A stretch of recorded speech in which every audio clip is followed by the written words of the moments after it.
So right now, public lands advocates have filed a federal lawsuit against the Trump administration for censoring American history and science at national parks. That includes some here in Colorado. So joining us to talk more about it is our 9 News legal expert, Whitney Traylor.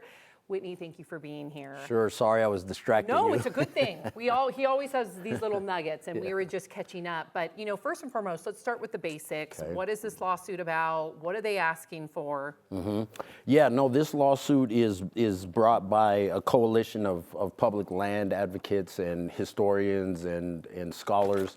And essentially what they're doing is they're challenging the Department of Interior's decision to remove a number of things from the national parks, and specifically they're removing or editing materials that discuss slavery, indigenous displacement, civil rights, and climate change. And so these are things that were already in the national parks.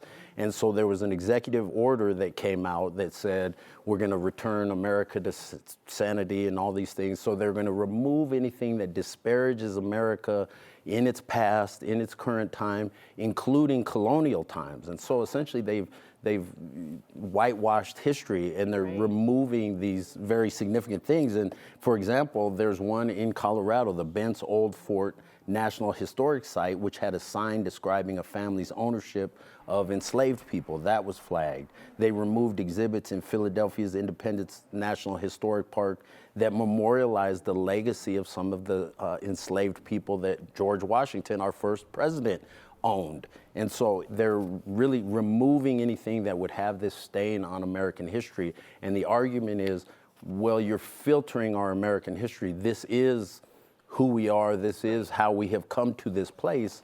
And so they're trying to challenge the decision to remove those things from the national parks. Interesting, because we should learn from our history so it doesn't happen again. I mean, that's what Germany does, right? They are very, very, very thoughtful about and intentional about doing so. Talk to me about what kind of damages that the plaintiffs are asking for and what they can get as a result of this lawsuit specifically. Right. So the majority of civil lawsuits, there's two things that you can get. You can get legal and equitable remedies. So legal is essentially money. Equitable is some sort of action. So here, money wouldn't really do much for them. So they're looking for an equitable remedy. So they're asking for a declaratory judgment. So they're saying, hey, judge, we want you to say this executive order and this decision to remove these things from the national park is unlawful. So they're really looking to reverse what has happened. And there was actually, with respect to the Philadelphia example I just gave you on George Washington, a federal judge did rule that that was an unlawful removal and that it needs to be actually replaced. And the government is appealing that right now. So before I let you go, we have less than a minute. Okay. These executive orders, what's the Yes. legality behind that? Because, President Trump's administration has used them quite a bit. That's a great question and a great point. The Trump administration has used executive orders in a way really what I believe no other president has done. And really that is how they have consolidated so much power in the executive branch. So as we know, there's 3 branches of government, and they're supposed to be co-equal branches of government, the executive, legislative, and judicial.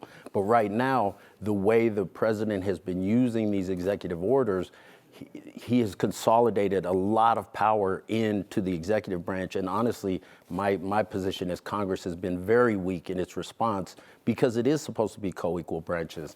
And so what the president has been able to do is sort of bypass Congress in a lot of ways. And so here they're saying, look, this should have been a congressional issue.